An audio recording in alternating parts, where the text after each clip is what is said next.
दोस्तों, हर लड़का और लड़की का एक सपना होता है कि उसकी शादी हो। और शादी के बाद जब पहली रात आती है तो वहीं से उनकी जिंदगी यानी स्टार्ट होती है, शुरुआत होती है। उसी रात से वे एक दूसरे को समझना, पहचान और अपना रिश्तों को आगे बढ़ाना शुरू करते हैं। ऐसी ही शादी हुई थी उत्तर प्रदेश के हापुड़ जिले में।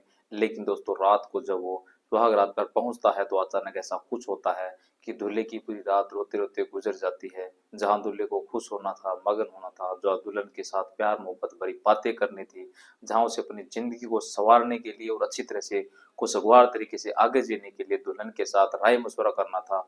उस रात दूल्हे की पूरी रात सोचो मत सही रोते हुए गुजरी तो क्या गुजरेगी, उस पर क्या हुआ था। ऐसा ही पूरी घटना मैं आपको विस्तार पूर्वक घटना बताने जा रहा हूँ। यह है दोस्तों आपके उत्तर प्रदेश की जिला हापुड़ की यह घटना है, जो कि सच्ची घटना जब सुनते हैं तो दोस्तों आंखें भर जाती है, आंखें नम हो जाती है, आंसू आ जाते हैं। आपको इस घटना को, बस आपको एक रिक्वेस्ट है दोस्तों, अगर आपने चैनल को सब्सक्राइब नहीं किया है तो बोलिए चैनल को, आप सभी भाइयों से रिक्वेस्ट है चैनल को जरूर सब्सक्राइब कर लेना और मेरा हौसला और हिम्मत बढ़ाए, ताकि आगे भी आपकी इसी तरह से कहानियां सुनाता रहूं और आपको मोटिवेशन कहानियां मिलती रहे। दोस्तों, आखिरकार शादी के बाद जब दूल्हा अपने दुल्हन के कमरे में पहुंचा तो फिर ऐसा हुआ था कि इस बार हाथ के सपने सजा हुए जो दूल्हा दुल्हन से बात करने के लिए, दुल्हन से मिलने के लिए बेताब था पूरी तरह से, और उसकी पूरी रात रोते रोते गुजरी। दोस्तों, ये घटना जो है 26 जून 2026 की है। हापुड़ से एक बारात जाती है दुल्हन को ब्याहने के लिए, यानी बारात निकलती है, तमाम रस्में अदा की जाती है। दुल्हन ने ऐसा कोई संकेत नहीं दिया जिससे कि ये पता चल सके कि वह इस शादी से खुश है या नहीं। निकाह की रस्म के दौरान भी उसने किसी की कोई शिकायत या आपत्ति जाहिर नहीं की। उसने अपने परिवार और सहेलियों या किसी को रिश्तेदार को अपने जो मन की बात नहीं की। दोस्तों, मेरा नाम कैलाश कुमार। आज की मैं सच्ची घटना जो आपने बताने जा रहा हूँ दोस्तों, ये घटना उत्तर प्रदेश के हापुड़ जिले की। दोस्तों, पूरी कहानी इस वीडियो में आपको सुनाऊंगा। जब निकाह करने के लिए मौलवी आता है तो सबसे पहले निकाह पढ़ने से पहले दुल्हन की इजाजत ली जाती है। और यह जरूरी भी है कि दुल्हन खुशी के साथ इजाजत देती कि हाँ, मैं निकाह के लिए तैयार हूँ, जो लड़का मुझे ब्याहने के लिए आया है उससे मैं शादी करने के लिए तैयार हूँ और वह मुझे कबूल है, तो फिर दोनों तरफ से कबूल माना जाता है।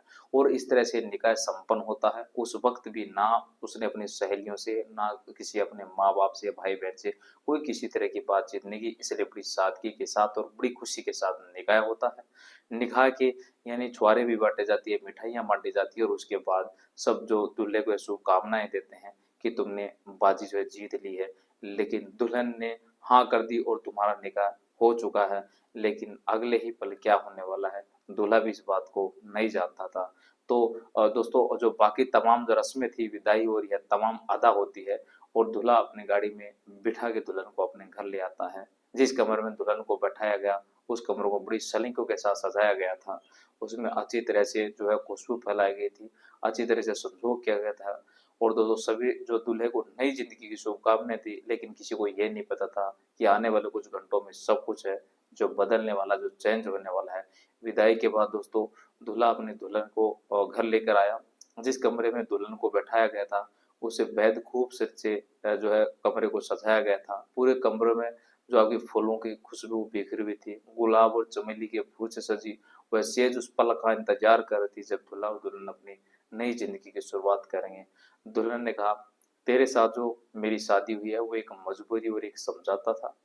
परिवार वालों का मान सम्मान, माता पिता का सम्मान रख ले, उसमें यहाँ तक आ गई। लेकिन इसके आगे मुझे कुछ मत करना। इसके आगे अगर तूने दबाव या हद पार करने की कोशिश की तो तू फिर मेरा असली रूप देखेगा, जो शायद बहुत लोग अपनी औरतों को देख चुके हैं।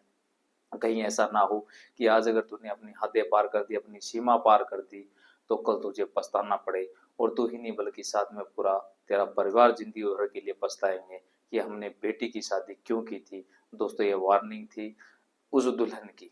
पहली ही रात में दुल्हन ने अपने पति को वार्निंग दे दी कि खबरदार, मुझे छूने की कोशिश की, मुझे लांघने की कोशिश की, अगर हद पार न करने की कोशिश की या मेरे साथ जबरदस्ती छेड़खानी की तो फिर पूरा परिवार को पछताना पड़ेगा।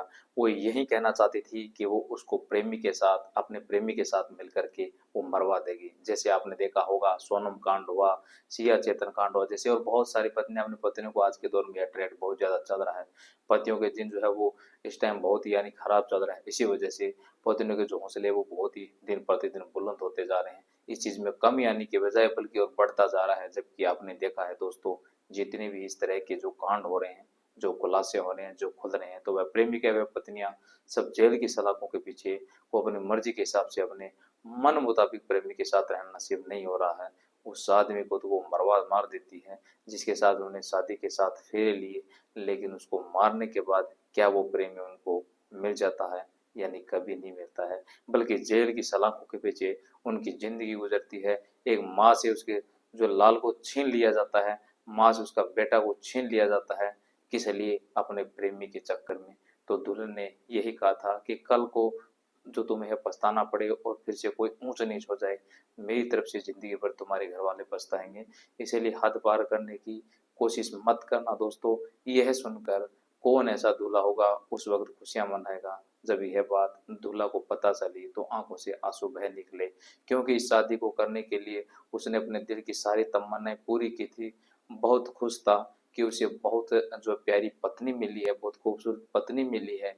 इससे पत्नी के लिए घर वाले बहुत तारीफ करते थे कि बेटा हमने तुम्हारे लिए जिस लड़की को चुना है और देखा है, पसंद किया है, वह लड़की बहुत खूबसूरत है, समझदार है, क्या इस तरह से जिंदगी संवरेगी? इसने आते ही सुहाग रात की में मुझे चेतावनी दे डाली कि मुझे छूना मत, हाथ मत लगाना, मैं किसी और से प्यार करती हूँ। दोस्तों कौन ऐसा इंसान होगा जो ये बर्दाश्त करेगा? दुल्हे की आंखों से आंसू बहने निकले, सारे दिल के जो अरमान जो है वो आंसुओं के रास्ते में यानी मिट्टी में मिल गई। क्या करता बेचारा, उसके पास सब कुछ मन का हल्का हुआ तो वह अपनी उस पत्नी से कहता है, कुछ कहने के लायक ही नहीं था। उसने अपनी सास को फोन लगाया उसी रात को, लगभग 1-2 बजे की जो है करीब की आस पास बात थी। दामाद का फोन जाता है तो सासू में जैसे ही पहुंचा तो चौंक जाती है, और उसको पता कि माँ बाप को पता था कि उनकी बेटी ने जो शादी की वह अपने दबाव में की है और उनकी बेटी का किसी दूसरे के साथ जो अफेयर चल रहा था। दुल्हन की माँ को यह समझते देर नहीं लगी कि उनकी बेटी ने कोई बड़ा सवाल खड़ा कर दिया है। फिर भी कांपते हुए हाथों से उन्हें दामाद का फोन उठाया। वो विनम्रता से पूछा, दामाद जी इतनी रात में फोन कैसे किया? सब ठीक तो है? तो क्या बात है? दूल्हा रोते हुए बोला, सासू माँ कुछ भी ठीक नहीं है। अगर आपकी बेटी को यह शादी करनी ही नहीं थी तो आपने मेरी जिंदगी बर्बाद क्यों की, मेरी जिंदगी को तहस नहस क्यों किया? जब आपको पता था कि वह किसी और से प्यार करती है तो आपने उसकी शादी उसके प्रेम से क्यों नहीं करवा दी? आखिर मेरा क्या कसूर था? आपने मेरे साथ यह रिश्ता जोड़ा। दूल्हे की बात सुनकर दुल्हन की माँ के पास कोई जवाब नहीं था, वह खामोश हो गई। उन्हें अपनी गलती और बेटी की जिद दोनों का एहसास होने लगा था। जब उन्होंने अपने पति को सारी बात बताई तो घर में हड़कंप मच गया। उन्हें कहा, मामला बिगड़ चुका है, यानी मामला बिगड़ गया है। बेटी हमारी इज्जत जो है मिट्टी में मिला दी। उसने हमारे दबाव में शादी कर तो ली, लेकिन अब वह अपने पति के साथ रिश्ता निभाने को साफ इनकार कर रही है। दुल्हन ने भी पूरी घटना विस्तार से बता दी। उसने कहा, आपकी बेटी ने मुझे साफ साफ धमकी दी कि अगर मैंने उसे छूने की कोशिश की या उसके साथ जबरदस्त करने की कोशिश की तो मुझे और मेरे पूरे परिवार को जिंदगी भर पछताना पड़ेगा। अब तो मुझे उसके पास बैठने तक से ही डर लग रहा है। पता नहीं वह किस इरादे से यहाँ आई है। दूल्हा आगे जो बोलता है, अगर कल को मेरी जान का कोई खतरा हो गया या आपकी बेटी मेरे साथ कुछ गलत कर बैठी तो उसकी जिम्मेदारी किसकी होगी? जब आपको सब कुछ पता था, आपने मेरी जिंदगी के साथ यह खिलवाड़ क्यों किया? यह सुनकर लड़की के घर वाले पूरी तरह से निरुद्र हो गए थे, पूरी तरह से दुखी हो गए थे। दुल्हन का पिता दुख और गुस्से से भर उठा। वह बार बार यही कह रहा था कि हमारी बेटी ने हमारी इज्जत मिट्टी में मिला दी, अब हम क्या करें? इधर दूल्हा पूरी रात भय और चिंता के साए में जागता रहा। उसकी आंखों से लगातार आंसू बहते रहे। जिस रात को उसने अपनी जिंदगी की सबसे खूबसूरत रात समझा था, वही रात उसके लिए सबसे लंबी और सबसे दर्दनाक साबित हुई। आखिरकार सुबह हुई। दूल्हे ने अपने परिवार को रात की पूरी घटना बता दी। यह सुनते ही घर में कोहरा मच गया। दूल्हे के माता पिता के पैरों तले जमीन खिसक गई। उन्हें विश्वास ही नहीं हो रहा था कि उनके साथ इतना बड़ा धोखा जो हुआ है और होने वाला था। इसके बाद दुल्हन के घर वालों को तुरंत फोन किया गया और फिर दोनों परिवारों के बीच बातचीत और समझौते का जो दौर है वो शुरू हो गया। बातचीत का और फिर दौर शुरू होता है पंचायतों का, और दुल्हन से भी पूछा गया कि देख ले, अब भी कुछ भी नहीं बिगड़ा है, यानी अब भी तो ससुराल में है और तेरा दूल्हा तुझे अपनाने के लिए तैयार है, लेकिन अब आगे से तुम्हारे प्रेमी को जो नाम की जुबान पर मत लेना। लेकिन दुल्हन ने साफ इनकार कर दिया कि मुझे इसके साथ जिंदगी नहीं गुजारनी है। मुझे अगर जिंदगी गुजारनी है तो अपने प्रेमी के साथ ही गुजारनी है जिससे मैं प्यार करता हूँ, वरना किसी और के साथ जिंदगी गुजारने में ख्याल नहीं कर सकती हूँ।